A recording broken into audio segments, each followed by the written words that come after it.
السلام عليكم ورحمة الله تعالى وبركاته. مرحبا بكم في قناتي أطيب ما جربت. جيتكم اليوم بفيديو جديد بوصفة جديدة حلوة اللي هي مربى أو معجون اليقطين بالبرتقال. وصفة صحية بنينة، تاكلوها يعني في فطوركم، مع الخبز، في وصفاتكم، في تحلياتكم. ما نطولش عليكم، نروحوا المقادير الوصفة. عندي هنا 4 حبات من البرتقال حجم متوسط، وعندي 250 غرام كابويا كنت قطعتها رقيقة، وعندي حبة تاع ليمون. كما راكم تشوفوا هنايا سكرفجوا البرتقال ديالي باش ندي الزز تاعو، وعندي نصف كأس من دبس التمر حوالي 8 ملاعق. نضيف عليه هذيك الكمية تاع اليقطين. هنا حبة برتقال كنت قشرتها وقطعتها قطع صغيرة، و3 حبات الاخرين انايا تاني نزيد الزاز تاع الليمون.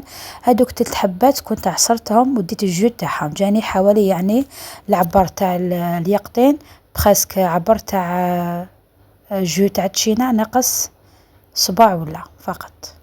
كما راكم تشوفوا هنايا نخليهم يباتوا، يعني مليح تخدميها في الليل غدوه ان شاء الله باش كلش المكونات كامل يطلقوا الماء تاعهم. هنا باش نحليو هذا ديال المربى ديالنا، راح نحليوه بدبس التمر. انا هنا كنت ضفت حوالي 8 ملاعق يعني نصف كأس يعني، والحلاوة واللي قضية ذوق. اللي ما عندوش يدير كاس تمر، يدير له ما سخون غالي، يمكسيه ويصفيه والماء تاعو يديرو مع اليقطين. كما راكم تشوفوا هنايا نخليها طيب على نار هاديه حتى نتحصلوا على القوام المناسب، ونمكسيوهم كما راكم تشوفوا. هنا قضية ذوق، اللي يحبوا شويه مايه، اللي يحبوا عاقد يعني. والذوق كان رائع. طريقة الاحتفاظ: علبة زجاجية يعني تحتفظي به أيام في الثلاجة، لكن أكثر من أسبوع لازم في المجمد. إذا كما راك تشوفي معايا هذه هي وصفة اليوم. بالنسبة للسعرات الحرارية تفاصيل راهي على الشاشة.